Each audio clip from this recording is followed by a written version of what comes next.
கரூர் பெருந்துயர சம்பவத்தில் தாவைக்க பொதுச் செயலாளர் என் ஆனந்த் உள்ளிட்ட மூவர் மீது சிபிஐ வழக்கு பதிவு செய்துள்ளது. கரூர் வேலுச்சாமிபுரத்தில் கடந்த மாதம் 27ஆம் தேதி நடைபெற்ற தாவைக்க பிரச்சார கூட்ட நெரிசலில் சிக்கி 41 பேர் உயிரிழந்தனர். இந்த வழக்கை உச்சநீதிமன்ற உத்தரவின்படி சிபிஐ விசாரித்து வருகிறது. முன்னதாக கடந்த 17ஆம் தேதி கரூர் வந்த சிபிஐ குழுவிடம் கரூர் டவுன் போலீசார் மற்றும் ஐஜி அஷ்ராகார்க் தலைமையிலான சிறப்பு புலனாய்வு குழுவினர் ஆவணங்களை ஒப்படைத்தனர்.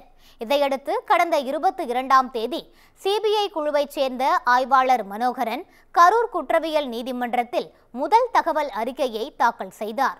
அதில் கரூர் தாவைக்க மேற்கு மாவட்ட செயலாளர் மதியழகன், அக்கட்சியின் பொதுச் செயலாளர் என் ஆனந்த், இணைச் செயலாளர் நிர்மல்குமார் மற்றும் தாவைக்கவினர் பலர் என குறிப்பிட்டு விசாரணையை தொடர உள்ளதாக தெரிவிக்கப்பட்டுள்ளது.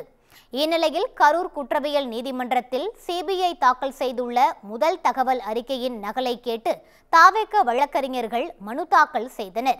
இதையடுத்து சிபிஐ தாக்கல் செய்த எஃப்ஐஆரின் நகல் அவர்களிடம் வழங்கப்பட்டுள்ளது. முன்னதாக கரூர் போலீஸ் பதிவு செய்த வழக்கின் அடிப்படையிலேயே தாவைக்க நிர்வாகிகள் மீது வழக்கு பதிவு செய்யப்பட்டுள்ளதாகவும் அடுத்த கட்ட விசாரணையில் முடிவுகள் மாறலாம் என்றும் கூறப்படுகிறது.